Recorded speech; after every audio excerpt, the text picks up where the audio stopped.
Hi hello నమస్తే, నేను మీ Sukanya. Welcome back to my channel. ఈరోజు వీడియోలో ఇన్స్టెంట్గా రవ్వ దోశని ఎలా చేసుకోవాలో చూపించబోతున్నాను. బ్రేక్ఫాస్ట్ అనేది మీరు అప్పటికప్పుడు తయారు చేసుకునే విధంగా చూపించబోతున్నాను. ఈ కొలతలతో మీరు కూడా అప్పటికప్పుడు తయారు చేసుకోవచ్చు. ముందుగా ఒక గిన్నెలోకి 3 కప్పుల సూజీ రవ్వను తీసుకున్నాను. రవ్వ మునిగేంత వరకు వాటర్ పోసుకొని నానబెట్టుకోవాలి. అలాగే 1 కప్ అటుకులను తీసుకొని 3 టైమ్స్ వాష్ చేసి నీళ్ళను వంపేసుకోవాలి. వాష్ చేసుకున్న అటుకుల్లోకి 1 కప్పు పెరుగును తీసుకోవాలి. ఆ పెరుగు అటుకులకు పట్టే విధంగా మంచిగా కలుపుకోవాలి. కలుపుకున్న అటుకులని రవ్వని ఒక అరగంట సేపు మంచిగా నానబెట్టుకోవాలి. ఈలోపు చట్నీని ప్రిపేర్ చేసుకుందాం. కడాయిలోకి 4 పచ్చిమిరకాయలు తీసుకొని దోరగా వేయించుకోవాలి. పచ్చిమిర్చిని తీసేసి అందులోని గుప్పెడి పల్లీలను వేసుకోవాలి. ఇవి కూడా దోరగా వేయించుకోవాలి.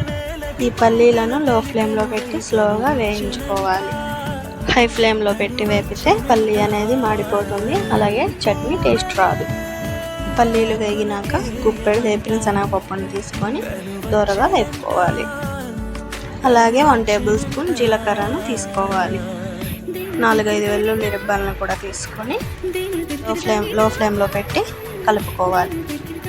మీకు కావాలి అనుకుంటే పచ్చి కొబ్బరిని కూడా యాడ్ చేసుకోవచ్చు. వేపిన మిశ్రమాన్ని తీసుకొని మిక్సీలో వేసుకోవాలి. వేసుకున్నాక కొంచెం ఉప్పు, వాటర్ కలుపుకొని మెత్తటి పేస్ట్ లాగా పట్టుకోవాలి.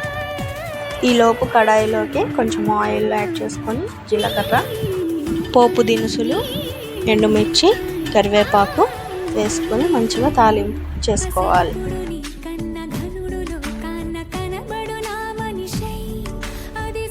తాలింపు వేగినాక చట్నీ తాలింపు వేసుకోవాలి.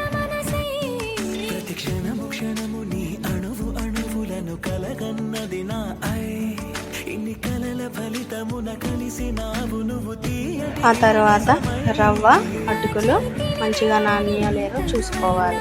నానినటువంటి మిశ్రమాన్ని తీసుకొని మిక్సీలో వేసుకొని మెత్తటి పేస్ట్ లాగా మిక్సీ పట్టుకోవాలి.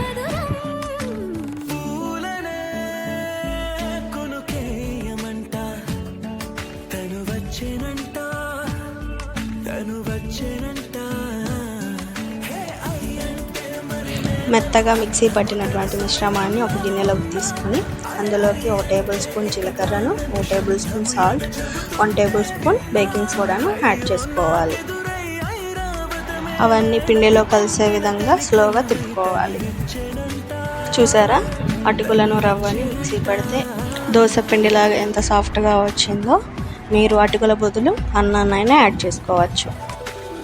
నాకు దోశ సాఫ్ట్గా కావాలి కాబట్టి నేను కొంచెం మందగా వేసుకుంటున్నాను. మీకు కావాలి అనుకుంటే పల్చగా అయినా వేసుకోవచ్చు. దోశ మీద లైట్గా ఆయిల్ వేసుకొని మీడియం ఫ్లేమ్లో స్లోగా కాలనివ్వాలి.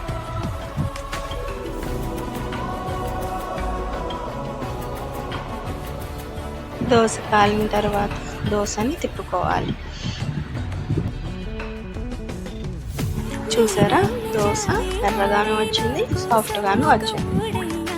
ఈ దోశను మీరు అప్పటికప్పుడు ఇన్స్టెంట్గా చేసుకోవచ్చు. ఇది మార్నింగ్ బ్రేక్ఫాస్ట్కి చాలా బాగుంటుంది. అందరూ ఇష్టపడతారు. మీరు కూడా ఇంట్లో ట్రై చేసి ఎలా వచ్చిందో కామెంట్ చేయండి.